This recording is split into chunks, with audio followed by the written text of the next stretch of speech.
Hey guys, Brockshield here.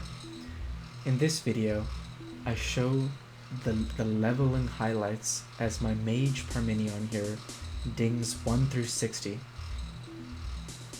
I created a mage because I wanted the best symbiotic relationship I could have between 3 different toons, as I can do different things like enjoy dungeons like Blackrock Depths, Zul'Farrak, Uldaman, higher level dungeons like Stratholme, with a 3-man combination that features a protection AoE style paladin, restoration druid, and soon to be frost mage.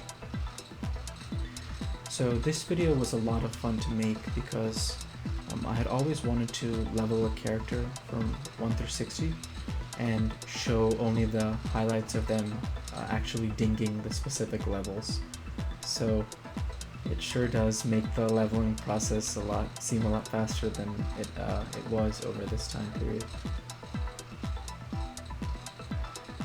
One thing I really enjoyed here before level 10, I have my druid Daenerys just following Parmenion around, just because in this case Parmenion only has to worry about mana now, and if he ever gets in trouble like we see here, Daenerys just moonfired away his problems. So that is nice to have at your side. So thought I would utilize that resource until level 10. And as you'll see soon enough, at level 10 we're able to move on to Shadowfang Keep. So Shadowfang Keep is one of my favorite dungeons from a power leveling perspective. As you see here, we're about to ding level 10. Grats on level 10. And as we get into Shadowfang Keep here, you'll see that Shadowfang Keep is one of the best dungeons to power level your toons in from level 10 to whichever level the experience starts to taper off for you at. And I particularly love Shadowfang Keep because in one of my other videos I share why it's arguably the best pound for pound dungeon in World of Warcraft, meaning the mobs don't stun or slow you, they're easy to gather, there are a few points where they reset if any, and the entirety of the dungeon up to the door after the wolf boss Fenris, I believe, is pretty simple and straightforward. And certainly with the tier 2 gear that I have now, it was a lot easier than when I would first level toons in SFK. So if you are a newer paladin in classic World of Warcraft and you are not level 60 with all of the best AoE gear, I mean, it won't be as easy for you as what it is for me in the level 60 video, but here you can see levels 10 through 15 happen pretty fast. All in all, it took about 3 hours to complete those levels in this power pulling style. After that, we'll head over to Stockades, where you see that I will level a few more times here. And Stockades is also an excellent dungeon, certainly for Alliance because it's right in your city, and unlike Ragefire Chasm, it can be power pulled approximately until like level 28, all the way up to like even level 32, but you're not getting as much efficiency there. So it's pretty simple in this situation. I mean, as you saw, I leveled Parmenion from 1 through 10 in the starting zone. From there, went on to go ahead and move up to Shadowfang Keep. Now we've elevated ourselves up to Stockades.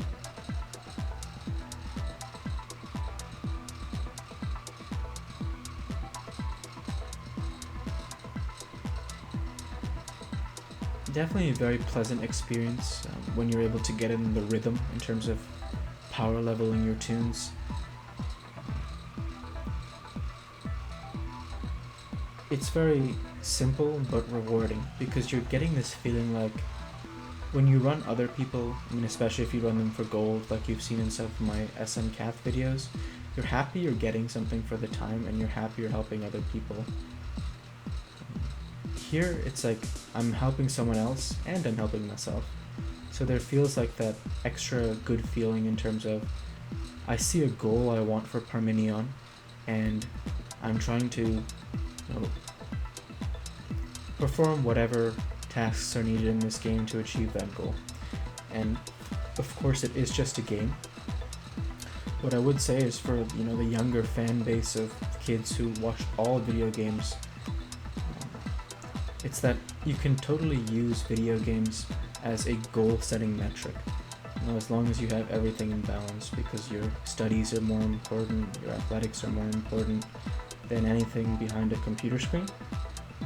With that said, with your free time, if you choose to play games, maybe instead of going out to the movies with your friends one weekend, or whatever it is, nothing wrong with setting some goals for yourself in whatever style of game you play, like Fortnite, or League of Legends, or StarCraft, or World of Warcraft.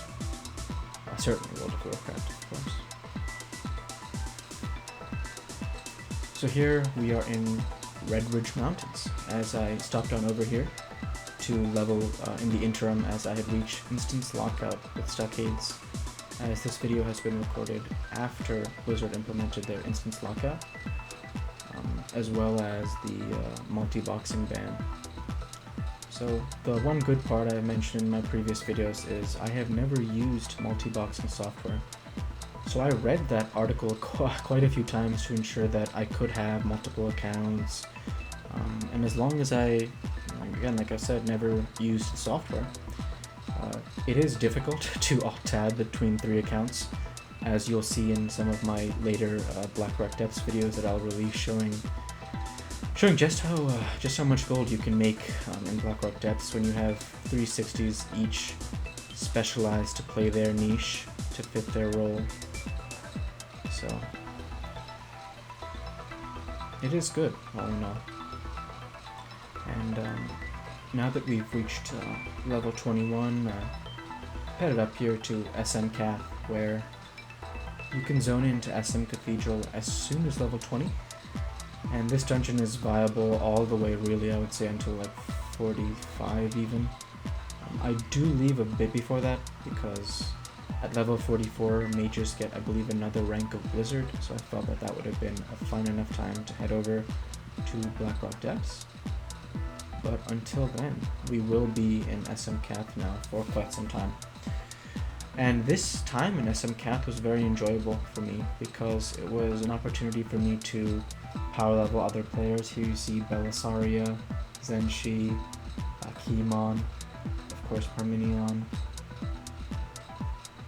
And the fact that I'm able to receive compensation for whatever services I'm providing these players, as well as hopefully have a nice time chatting with them, etc. And also be helping myself through helping Parmenion reach that goal of level 60 and his Frost Mage potential, resulted in all, relaxing and enjoyable experience in SM Cath. With that being said, I think the most difficult part of it all was having the patience to see it through till the end. Even though the SM Cath levels are a bit quicker, meaning like it takes approximately 1 hour a level at this rate between levels 20 and 44, for example. It still takes time though, and that can be frustrating because you're also dealing with instance cap, you're dealing with people wanting to zone, switch tunes, etc. Here you see the next level I have Bear LOL in the group, as well as one of my other alts, Aider in, just to make sure we're getting the 5-man instance bonus, experience bonus. So that's actually probably the most difficult part. And I think actually in terms of deaths between all of these runs for Parmenion, I only remember one, but there may have been more than one. So that's a good sign for me in terms of my comfort SM Cath, because you think, if I run it for 20 levels, 5 runs level, 100 wipes of SM Cath, to only die once or twice is pretty good, so not bad for old Daddy Brockshield.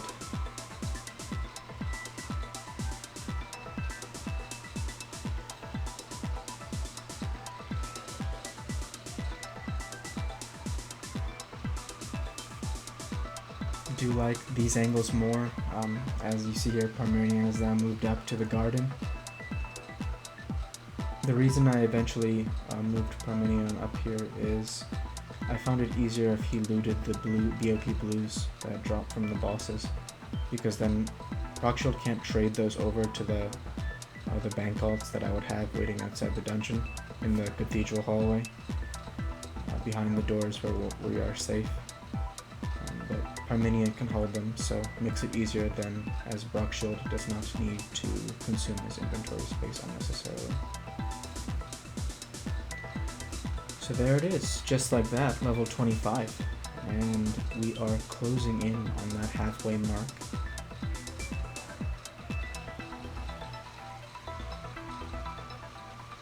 It's amazing to me that after so much time playing this game, over my now 14 years of playing this game, I am just amazed how it doesn't get old. I think just like human life, I mean, of course, all video games try to mimic some part of the human experience. The progression you get from building characters up in any MMORPG style game is unique to each person and each game.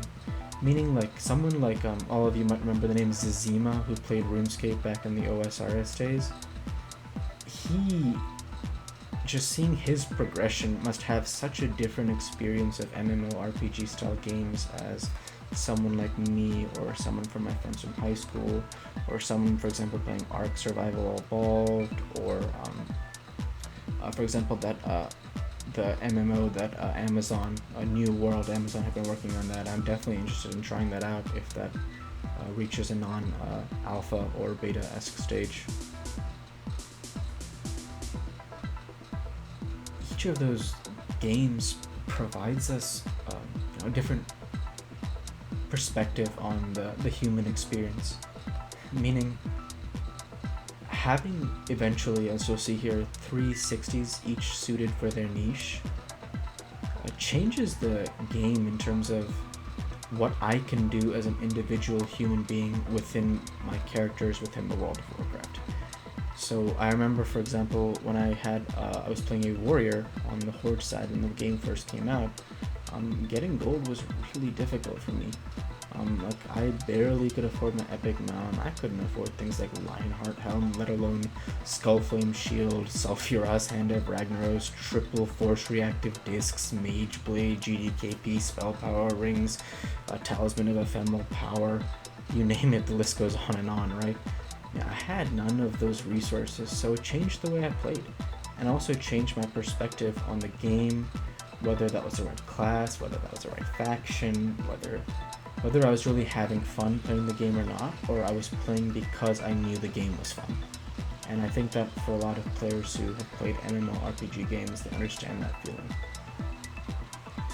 I think it's very hard as a human being. There's a concept, I believe it's called, sunk cost fallacy. So the way it works is, you and I are going to a store together. The store is 10 minutes away.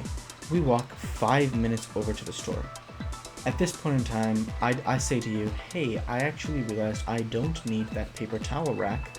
I actually have it back in my place. And then you say to me, hey, well, maybe we can still go get a stick of gum if we go to the store. So at that point, we have an option to make.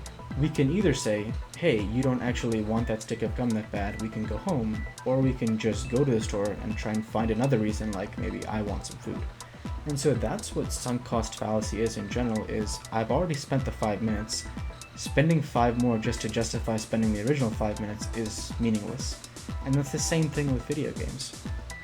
When I stopped playing that warrior, I had spent approximately 10 to 15 days played on that account, on that character alone. I have that option of either saying, hey, I have sunk the cost of this time and let it go, and now move on to Brockshield, which, of course, at this point I'm beyond grateful for, as Brockshield, not only do I enjoy playing, but I'm not just playing because I enjoy the game. And that's the perspective that getting to that sunk cost fallacy idea brought me, is that I was enjoying playing the game on my warrior, but I was not enjoying my time.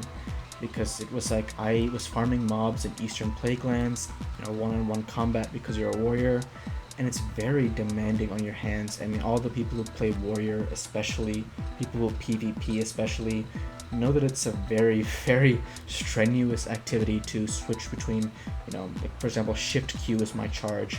After that I might whirlwind, or I might bloodlust, or actually not bloodlust, blood rage.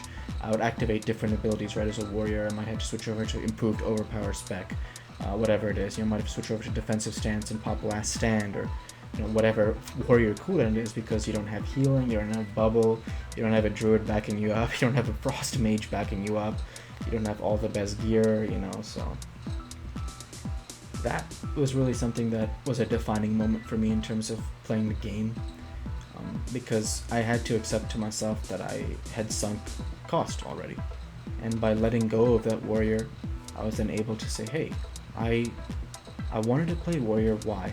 Because I wanted to prove to myself that within one of the most difficult games when I was a kid leveling, I could level the most difficult class to 60 and try and you know, fit in with the raiding guild.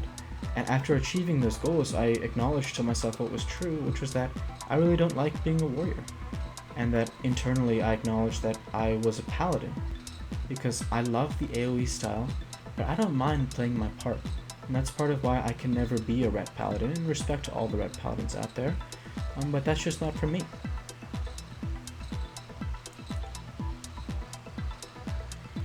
Reason being that I find it more enjoyable to play my part and benefit the raid in whatever way I can.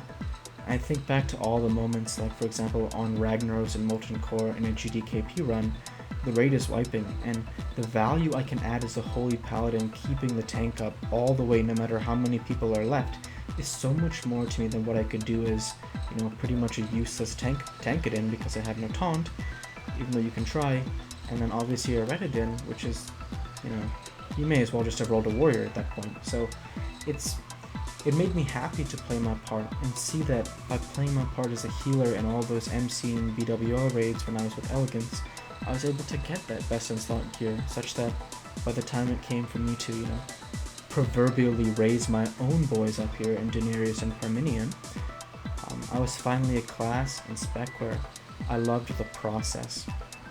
And that was really something that I needed to reach within World of Warcraft, was loving the process of what I was doing. And that's why I ultimately was so happy I came back to the game, came back to making videos, because I love just AoE styling mobs down. I love the way Brockshield gathers them up and bubbles, heals, brings them over to Daenerys. He can heal Brockshield while I AoE keep threat. Parmenion is dealing the most damage, of course, because he is the best damage dealing AoE class in the game. Just that symbiotic relationship, starting from accepting that I needed to move on from being a warrior, meant a lot to me. And people in a lot of different styles of MMO, for example, you know, in RuneScape, they jump back and forth, right, between wood cutting or fire making, and you know, sometimes then they'll work on their defense skill, or they'll work on their ranged or magic, or maybe rune crafting. I know a lot of people don't like rune crafting. I like rune crafting, so that's why I mention it. Or maybe, you know, they go to the construction skill, or whatever that is, in whichever MMO you're playing, of course. Whether it's, for example, I think it's like Ashes of Creation, or a lot of different MMOs. I remember the one, I think, by the Fable creators as well as out there, so. It is fun to see players play different things, and I think about streamers who are playing classes that are not their main spec. Like to see Venruki not playing a mage is strange, or Bajira not playing a warrior. It is interesting, because it's like these people are probably better than me at those classes too, but you know, they all had to start somewhere also. So here, as Parmenion has just dinged 40, congrats to him. He's been soaking up a lot of power pulls. Soon I will be heading out of SMCath, as these mobs are all green to me now, and Brockshield has been, he's been running this for a while, right? So that Frostbeard here, Paladin, that's Sorlor from the guild, our guild Valhalla. So almost done with SMCath. And like I mentioned before, 42 is the zoning level for BRD, so very low for the dungeon. If you're doing something like this, I do not recommend 42. I would wait until between 44, and I would even try and go as far as 48 if you can. Just the reason for that is the aggro range on the mobs make it like... Basically, Parmenion was not an effective use of an input until he could not draw aggro from all of the mobs. So I would probably wait until 48 if I was doing this over again. Unfortunately, the state I was in at that position in time, I didn't have a better option of where to level him. So that's where I was. But there is good news in that, at least with Brockshield and Daenerys, we can do the pull solo. It just took a lot more time, and compared to where Parmenion is at now, as you'll see in some of the future videos, he can really shell out damage, so it changes the math on the pulls once you have more level 60 gear as a pure Frost Spec Blizzard AoE mage. I mean, you can imagine if all he has to do is stand there. He's literally built to just stand there and cast Blizzard. So with that said, here you see we are here in Black Rock Mountain. And this is where it started to take a lot more time to get each level. All in all, actually, the process didn't take so long. It took, I think, approximately, I think he dinged in like 5 days, like 15 to 18 hours, I want to say, sometime in that range. I cannot pinpoint it for sure, but I am working on improving his gear, etc. So it happened pretty quick, all things considered, given that for Brockshield, I think it was 5 days, 20 hours on my first video. And Daenerys, since he was doing so much healing SM cap, his level 60 ding was pretty much irrelevant in terms of the time. But it was approximately the same rate as though I had leveled him in the open world. So I cannot be certain if it was an advantageous thing or not, but I do know that I enjoyed leveling him in this group setting, because leveling any sort of non-healing class in the open world can get difficult because you just don't have that utility of healing. And having leveled a warrior, I really didn't want to go through the pains of how do I, tackle groups of mobs where there are 3 mobs, because you can sheep one, you may be able to power through the other 2, but you're risking a respawn run every single time. If your Frost Nova resists, if a lot of different things happen, you are risking something. So as we get prepped up here and move on to the next ding, it was easiest for me to just go on this AoE style of pull. So that's what I learned from that. And with the mob, so red here, you can see Parmenion is barely dealing any damage. And I can tell you now that he usually deals, I think, 170-ish damage per tick on his Blizzard, as of the time of recording this. So you can see that between going from 26 to 170 is substantial. And that's for a number of reasons. I think these mobs, the Anvil Rage Guardsmen in particular, have some kind of shield mitigation that's passive, or something that could be written in their code that mitigates damage from mobs that cannot hit them. I noticed that because suddenly, at a certain level, once Daenerys could make effective contact with the mobs, he was able to deal out much more damage because he was able to reach the level where he can hit the mobs because they're not red to him anymore. So that made it a lot easier. Of course, getting netted here is a problem as well, but it really became a lot easier once I incorporated Parmenion correctly into the pulls, where I could manage his range on the pulls so that he wasn't drawing too much attention. And then also, if Parmenion and Daenerys get netted, it's almost irrelevant unless Brockshield dies. So at that point, it's almost assuredly a wipe unless it becomes one of those cool scenarios where you're able to just work your way through it. For lack of a better word, I wouldn't say work, but have fun your way through it, as it does become more difficult with ideally your main tank shouldn't go down, so it can be difficult.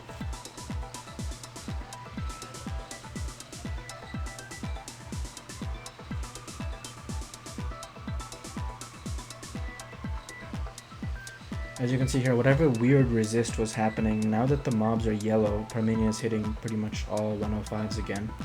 So it actually is just fascinating to me in the code, because I noticed I used to see those Anvil Rage guardsmen do like a redoubt-esque animation every so often. And Brockshell, because he was a higher level, I never saw any dip in his consecration, nor Denarius in his hurricane. But then to see both the before and after of Parmenion as he grew more powerful, very cool, as it's very nice seeing, you know, seeing your characters level up.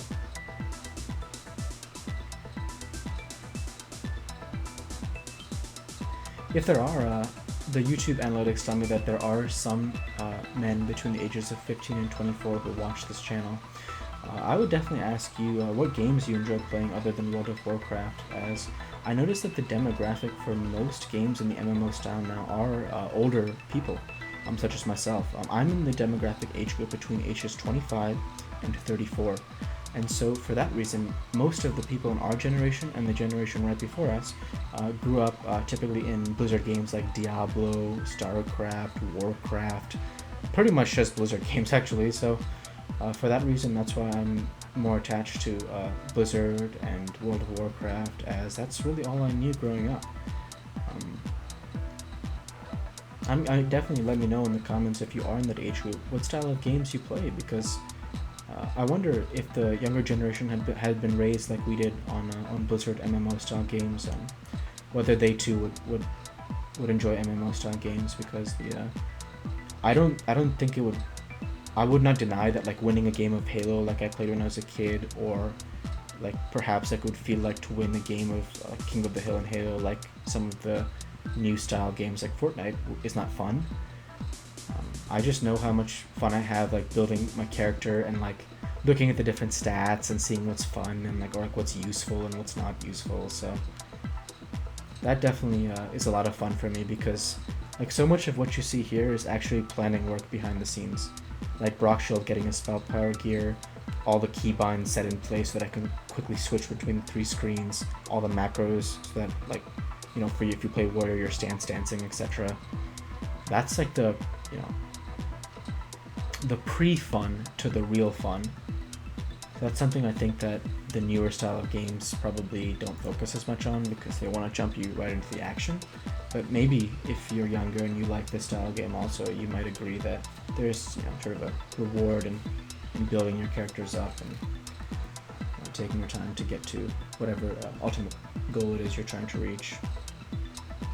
So here for the level 60 ding, I have the privilege of fighting these 3 Fireguard destroyers right as we are about to have Parmenion get his Molten Core attunement done. So I figured as I was about to ding 60, what better place to do that than while also finishing off the Molten Core attunement. So this was a long time coming, you can imagine, in Blackrock Depths. They say that I think level 42 or 44 to 5 is like the halfway point for most people in World of Warcraft. I can tell you for a fact it felt like that. I mean, it really felt like I was in Blackrock Depths for a long time. And as a result, I was really glad when I had finally dinged 60, and I certainly needed a break from BRD for a little bit at that point in time. These Fireguard destroyers, I remember when I first tried to farm Ironfoe by myself, they hit like a truck, and it was difficult to get through them with just Denarius and Brockshield, because they're of a high enough level like the mobs in Stratholme where they're hitting you very hard. Unlike, for example, SMCath, where you can pull a whole dungeon in one pull. And they also do magical damage, meaning the armor I have is irrelevant. So it becomes difficult in that they both melee magic, and they cast those fireballs at Denarius when he was the only one there. So I'm really glad to have Parmenion at my side now, as he's a big help as we start to reach some of the higher level monsters in World of Warcraft.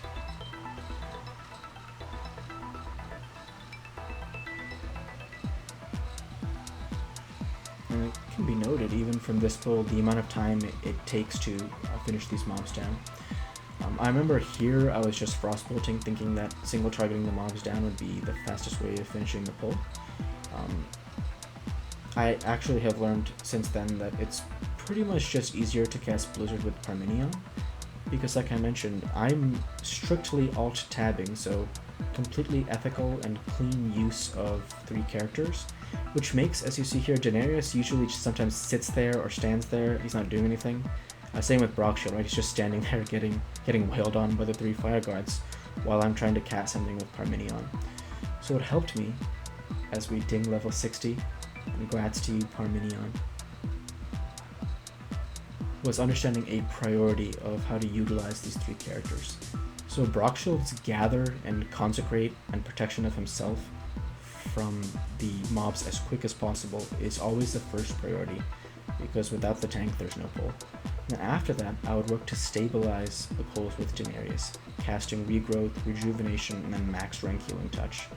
Then, after those 2 were in place, I would switch over to Parmenion, who can cast Blizzard, and since Blizzard is an 8-second channeled spell, it makes it easier, because I can click off, go back to Brockshield, cast more Consecration, switch back to Daenerys, make sure that the healing is there, and as you can see here, I realized the error of my ways, because Daenerys is also doing nothing, Brockshield is barely able to do anything, and at least Parmenion is always channeling something, because it is difficult to cast that many inputs over the 3 accounts at the same time. I have 3 monitors, so that's why it makes it easier. I don't have to alt-tab, but even clicking between them can take that little bit of time. Sometimes that can cost you in a pull, so wherever I can find those small ways of making the pulls safer, that's always nice. And so there it is, with the core fragment in hand. Now we can head back to turn it in, and Parmenion will also be attuned to Molten Core. So as the highlights of that roll, I want to say thank you for watching. Feel free to like, comment, and subscribe, as it greatly helps the channel. Light be with you all. Take care, and thanks again.